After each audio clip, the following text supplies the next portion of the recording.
Eenyuudhanuti yoo Waaqayyo kan si fuuldura dhaabbannu. Eenyuudhanuti yoo Waaqayyo kan si fuuldura dhaabbannu. Kaayyoon nu ga'u qulqullummaan qabnu. Kaayyoon nu ga'u qulqullummaan qabnu. Kaayyoon nu ga'u qulqullummaan qabnu. Kan kanaan nu ga'us qulqullummaan qabnu. Maqaa Abbaa, kan Ilmaa, kan Hafuura Qulqulluu, Waaqa tokko. Ameen. Tokkos taatanii, lamas taatanii, maqaa kootiin yoo walitti qabamtan ani gidduu keessanitti nan argama.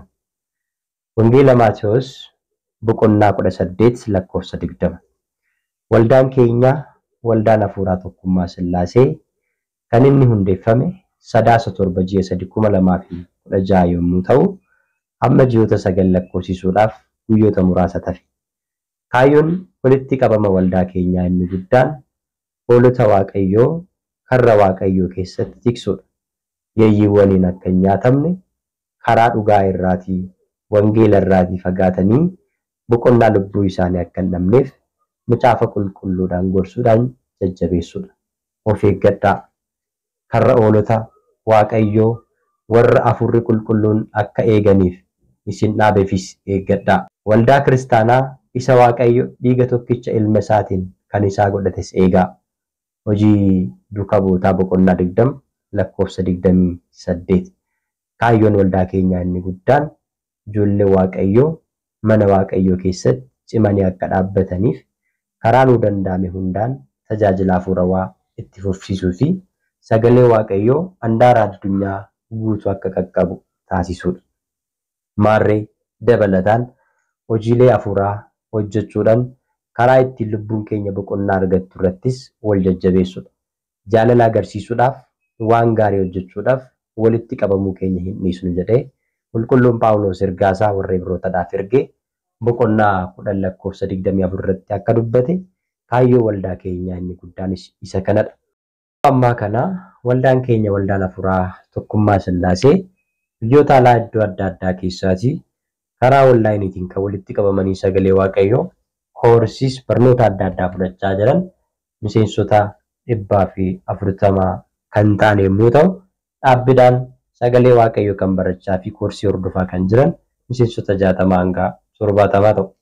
Maarree kun gahaa miti. Ammas egaa sagalee Waaqayyoo namoonni akka barataniif affeeruun fi barsiisuun dirqama keenyadha waan ta'eef isinis warreen carraa kana argattanii sagalee Waaqayyoo barachuudhaaf karaa dhabdan waldaan Hafuuraa Tokkummaa Sillaasee haala isaa mijeessee koottaa sagalee Waaqayyoo baradhaa yommuu isiniin jedhu gammachuu guddaadhaan. Miseensonni muraasni viidiyoo irratti mul'atan kun miseensota waldaa keenya waldaa Tokkummaa Hafuuraa Sillaasee biyya alaatii gara biyya keessatti galanii simannaan guyyaa irraa mana kiristaanaa qulqulluu Raaguelitti isaaniif taasifamedha. Maarree tokkos taatanii lamas taatanii yoo maqaa kootii walitti qabamtan ani gidduu keessanitti argama jedheera. Maarree guyyaa irraa kana yeroo jalqabaatiif hangana taanee walitti yoo qabamne ta'e gara fuulduraatti immoo kana caalaa akka baay'annu Waaqayyo irraatii abdii qabna. Sagantaa keenyaa guyyaa irraa kana keessatti jalqaba irratti sirna dungoo ibsu taasisuudhaan kadhannaadhaan sagantaa keenya kan jalqabne yoo ta'u, miseensota keenya gara biyya keessatti galanii fi biyyas kan jiran sagalee Waaqayyo isa ulfaataadhaan amantaa isaaniitti akka cimaniif gorsi erga isaaniif laatamee sagantaa keenya kennaa hafuuraatiin kan raawwannedha jechuudha.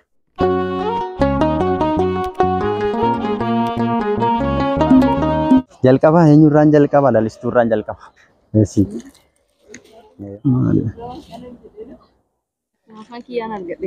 Kun egaa carraadha waan ta'eef hundumaafuu egaati dhiifama kan isin gaafan warra ala jirtanis kennaan kun gaafa qophaa'u siilii Sillaasee ture garuu immoo egaa yeroo binnu hunda argachuu hin dandeenye iddoo tokkotti waan ta'eef wal fakkaata kanuma carraan isin irra bu'ee nuu fudhattu jechuudha.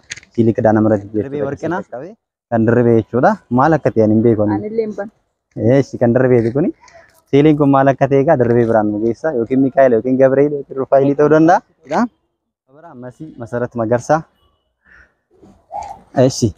Masii kinoo hin bantamoo haa turu. Osoo hin baneellee.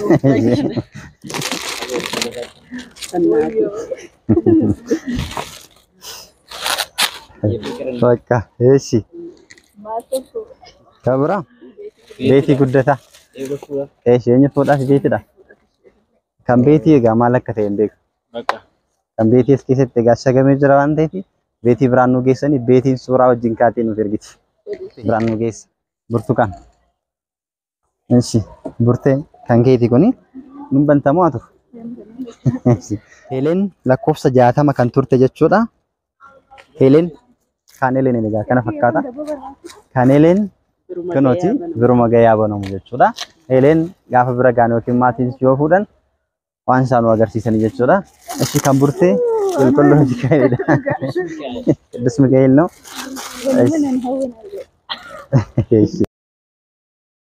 Obboloonni keenya jechuudha. Miseensonni keenya hundumti keessan waan isin beekuu qabdanii egaa warreen biyya keessatti arganne kunoo galata Waaqayyo wal argineetu jirra. Isin immoo warri galuudhaaf yaadaa jirtan Waaqayyo nagaadhaan isin haa galchu. Walumaa galatti egaa warri obboleettiin keenya galaaneen isin hirmaachisu siilii isin bira hin geenye karaa maatii keessaniitiinis fudhachuu ni dandeessu. Siilii isinii qophaa'eetu jira jechuudha. Kabiraa kennaa maal qabdu?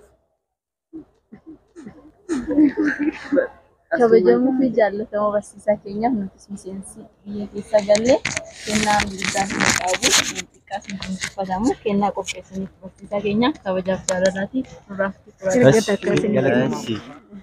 Galeen bana. Asumatti nu bana.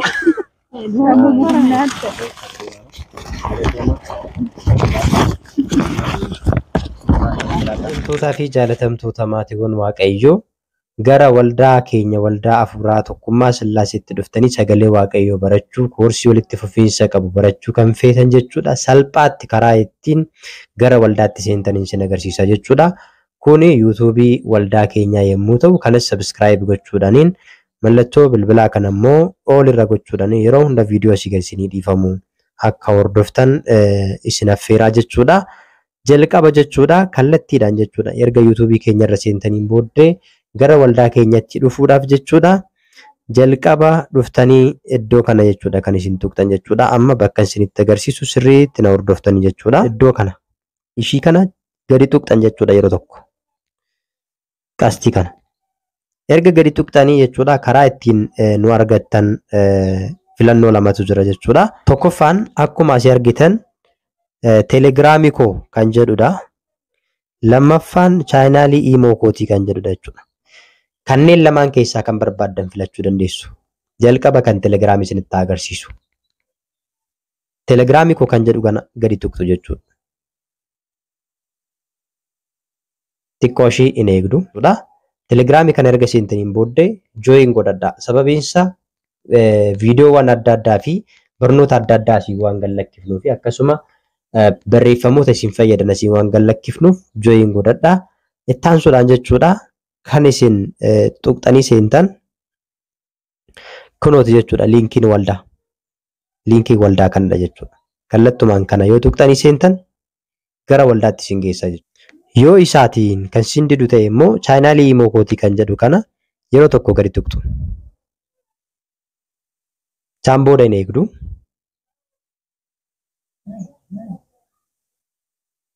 Jalqaba irratti kan inni isin gaafatu fooloo taasisaa isiniin jedha jechuudha. Kunoo bakka qubaan isinitti agarsiisu kana fooloo taasistanii seentu jechuudha.